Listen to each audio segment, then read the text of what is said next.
I'm Alan Taylor. My buddy Scott Duffy and I are in search of the best burger in America. Each month we visit a new city to try some of the top restaurants, pubs, and brew houses while sitting down for a candid conversation with some of the top entrepreneurs, athletes, entertainers, and celebrities.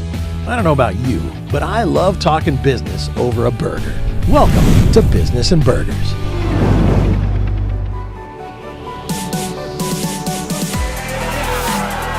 Scott and I are in Seattle to meet with some brilliant minds, and we first head over to Quinn's Pub right off Pike Street, which is one of our next guest's favorite eateries. Award-winning photographer, director, and media maven Chase Jarvis co-founded CreativeLive back in 2010 to share free creative education with aspiring artists and entrepreneurs worldwide. In addition to his work creating campaigns for Nike, Apple, Red Bull, Starbucks, and other Fortune 100 companies, Chase is widely recognized for creating Best Camera, the world's first photo app to share images to social networks, which kicked off the mobile photography sharing craze. With a global social following, Chase Jarvis and CreativeLive host the world's largest live streaming creative education website, weekly live video podcast, and Chase Jarvis Live, interviewing the world's best creators, innovators, and entrepreneurs. There it is. Hey, look at that. Right on time. Hey, how you doing? Thanks for joining us. Thanks for having me. I really appreciate it. So welcome to Business and Burgers. We're about to dig in and find out a little bit more about the great Chase Jarvis. A burger's included, though, right? There's a burger included. There is a burger coming. That's Chef part of the Scott deal. is going to take care of us. And I understand you know him. Yes. Chef Scott and I go back probably more than a decade. Wow, so. nice. So I'm an artist, and you're an artist. Every photo is a story, and I think it's a beautiful thing. For sure. I'd love to hear your story. Oh, you guys, there's not enough burgers. Bring out the... No, my stories are pretty simple one, actually. I grew up local here to Seattle, was a jock as a kid growing up, mostly because I spent a lot of time repressing the creative side, because when I was growing up, to be the creative kid was a little bit weird. Like, oh, I'm creative, but I don't really want to talk about it, so I did exactly the opposite. I was the captain of the football team and the soccer team and ended up going to college on a soccer scholarship, but the whole time I had a connection to photography, and it really stemmed out of what I love to do. I was active, as I said, as a skateboarder, a BMXer, and if you look back early in my career, those were the first things I was photographing, and it wasn't about trying to be famous or make a bunch of money. It's like, you're just going to pay me anything to hang out with my buddies and skate and surf all over the world? Right. Happy to do it. It was easy. It was a no-brainer. That's cool. And that really parlayed into having to learn the business aspects of creativity, of being an artist. And how did you choose photography? Oh, man. Well, there's two key things that... Or did it choose you? I felt like it chose me. There were two key pivotal aspects to that. One is, as you know, I went to college on a soccer scholarship, Division I. We were in the national championship the year before I got there, so that was in the media attention, a large Division I school.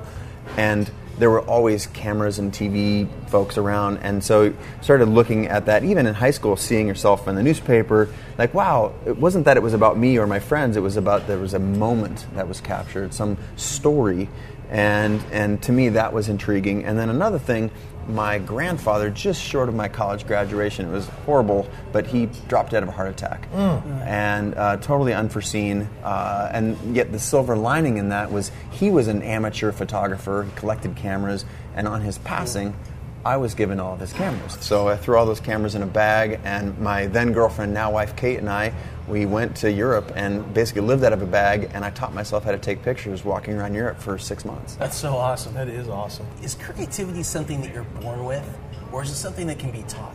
First of all, I'll answer the question directly. Everyone is creative. It's one of the things that differentiates us from other species on the planet is we can put unlikely disconnected things together to form something new and useful. We all have creativity inside us, and that's one of the things that I've turned my life to now recently is really projecting how can we make the world a more creative place, how can we unlock the creator that's inside of every person. So inside of a company, Sure. if I'm running a small business, Sure.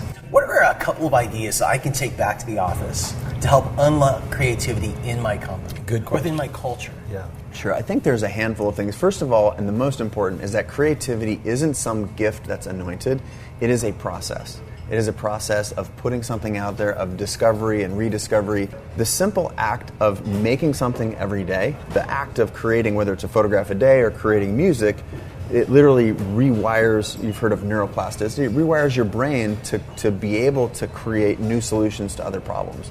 And at the end of the day, let's just be crystal clear that creativity underpins the solution to every problem the world will ever know, whether it's world hunger, whether it's the climate crisis. If you think about creativity with a capital C, rather than just photography, painting, drawing, and art, you start to understand that this is a really, really critical aspect of our culture, and how can we look to shepherd that, into the new generation so that we get the benefit of the creativity of everybody. And I think that creativity is a crucial aspect of being an entrepreneur. Absolutely. Does it trip you out that when you went on your journey to Europe, Sure, and you've got your bag of cameras, that you can do a lot of that work on a phone today? Absolutely.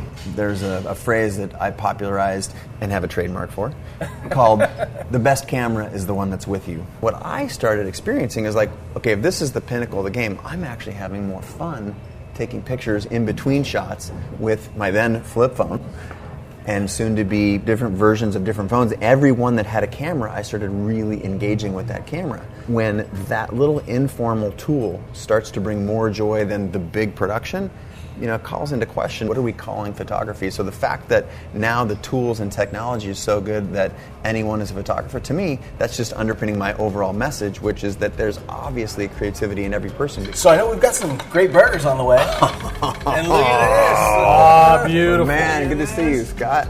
Chef Scott. Thank you so much. Tell us what we have here. Well, this is one of our vegetable-based burgers. We do so much meat here that we offer like 2 or 3 different vegetarian options. So this one is a burger made with quinoa, farro, and smoked lentils. And there's also charred vegetables inside and herbs. And then we have a avocado aioli, fresh heirloom tomato, butter lettuce on a homemade English muffin. And then we have our fried cheese curds. So really good. Awesome. Now, how long have you been here? Gosh, I think since 2007, so almost 10 years. And you and Chase know each other, and I guess do. you frequent Yeah, the it's restaurant. good to see you. I know. Likewise. How many restaurants do you guys have today? 4 now. 4 now. Plus event Congratulations. spaces as well. So this whole concept was inspired by the whole gastropub movement in London. And that's really what this is a spin on traditional pub food. Absolutely. You put a classically trained chef in the kitchen, what happens to fish and chips, or what happens to, that sort of thing, as well as bringing in beautiful fish and awesome meat. Thank you so much for having us. Yeah, Right it's good to see you on. guys. Thank you. Good All right, to see you, good Scott. to Have fun. see you again. All right. Burgers Thanks. are awesome, and I can't wait Appreciate to it. try this. Yes. All right. Okay, I don't know about this here. I know about it. Ready? Go. Boy, that is a good veggie man. burger. That is amazing. I love you, Scott. Can we have 2 bites? Good. So you've created a lot of success. And one of the areas that you've created a ton of success is in creating a successful and sustainable and thriving business. How do you do that as an artist? Sure. Well, first and foremost, success can be measured in a lot of ways. Notoriety, recognition from your peers, from your industry, from others, Facebook likes. But certainly, like making a business, making a living, and making that sustainable is something that's really important. And I think one of the key mantras for me is you have to be good at your craft. So there's no shortcutting that. You got to put in the 10,000 hours. You've heard about that. The hard work. You got to put in the hard work, man. Nothing happens without hard work. So I think the other mantra besides the hard work is about how can you be different, not just better, and where do you add value in a way that other people can't. I think something that's fascinating is that we used to be very siloed in that, you were a radio show host and you might have been a business builder and I was a photographer. Yeah. But the reality is, it's the first time in the history of the world that we don't require permission to be whatever we want to be. And thanks in part to technology, we now can share at scale, like whether if I take a picture and share that, I don't need to go through a publisher, through an art gallery, I can just hit publish on my phone. Wow. And if you put those two things together, you realize that when we were just a photographer, now I look at myself as a photographer, a director, I host my own show, I founded 2 companies. To me, that's an empowering message that anyone out there at home can take and really sort of live a life and make what they want. You see people making careers, livings, and lives out of what they love. And you've heard about the freelance economy. 53 million Americans will freelance this year. Wow. That means like a side hustle, and something like by 2020, half of the U.S. working population is going to have a side hustle. And where do they learn about all those side hustles? It's not at a 4-year university. Sure. It's at somewhere like CreativeLive. At what point do you say, I can't give anymore, I need to be paid for my art and my talent now? I think that's a really interesting, super good question. The idea of value, that you understand that what you make has value is the first step in charging money. That's, a message to the folks at home, like what you do has value, especially if you're tapping into the thing that you're uniquely talented or excited about. Because you know this as an entrepreneur, stuff's going to get hard. And when it's hard, you better be working on something that you like, that you care deeply about. Because if you're just solving some market opportunity, when stuff gets hard, you're going to not... It's easy to quit. Yeah, it's easy to quit. Versus if something you're really, really passionate about, then you can understand that you add value. And when you understand that you can add value, it's much easier to ask for money. What was your original inspiration for CreativeLive? Which I love. Thank you. Yeah.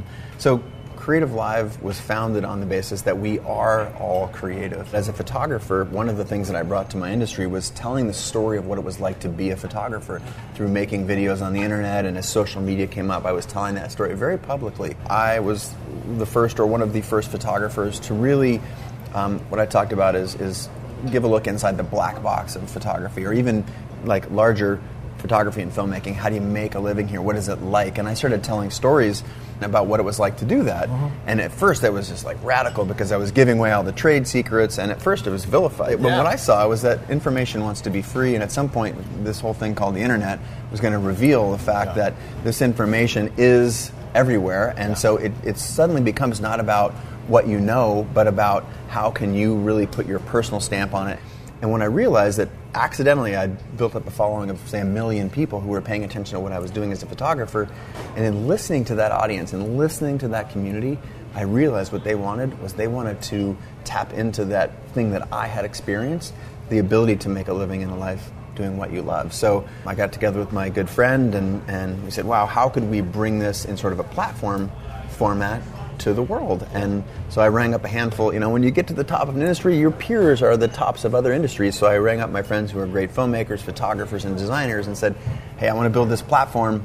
I don't know what it's going to be like, but if you want to come and share your secrets, I think we've got a little bit of a model here. And so we did that. Our first class had 50,000 people. And so now we have folks like Richard Branson, Mark Cuban, Ariana Huffington, Pulitzer Prize-winning photographers, New York Times best-selling authors, folks like Tim Ferriss, Marie Forleo. The list it's an epic list of about 1,000 creators who are the best in the world at whatever it is that they do in the creative sphere.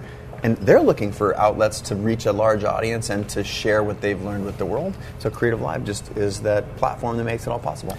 How does one find that space of releasing that creativity? Actually start making something, like on a daily basis, whether you're taking pictures, reading and writing. The daily creative act is one of the things that illustrates to you what's possible. And experiment. Do a handful of things, and you'll naturally gravitate to the things that you're excited about. To me, that's something that we're just starting to see explode, at least in culture here in the U.S. And I think Europe is right behind us, and we see basically the rest of the world is starting to tap into this idea that you truly can create a living and a life doing what you love. And it's the first time that people are leading with passion. And what a better world. Yeah, that's so cool, right? Right? When people are going to work doing what they love. What about the person that maybe never viewed themselves as creative, and so we're telling them just to get started, Yes. right? And sharing, just metaphorically, push that button. Yes. But they're afraid that it has to be perfect.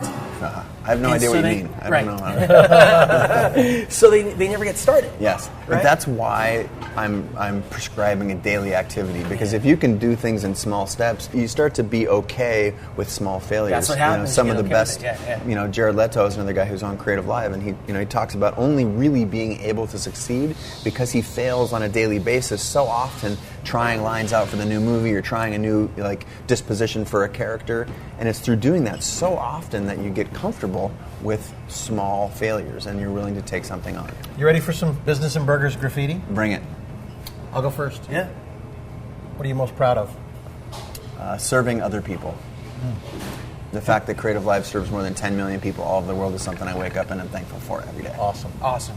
If a person feels stuck, what's the first thing they should do? Look inside of them and think about what matters to them and do that. What do you hate? People who are haters.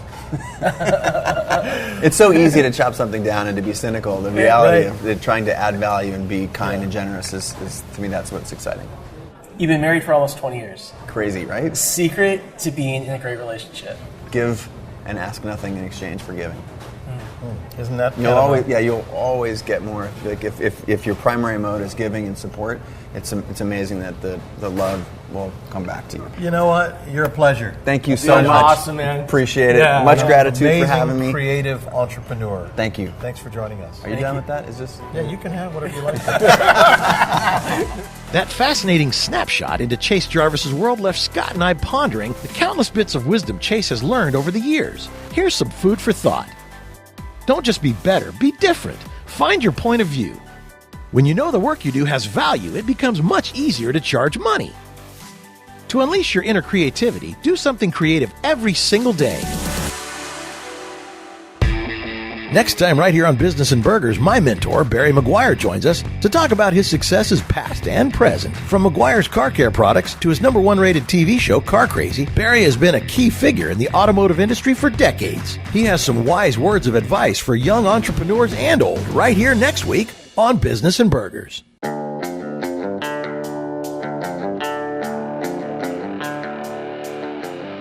Check out more episodes of Business and Burgers and our B&B blog at our website, businessandburgers.com. Also, don't forget to visit our Business and Burgers Facebook page and give us a big thumbs up.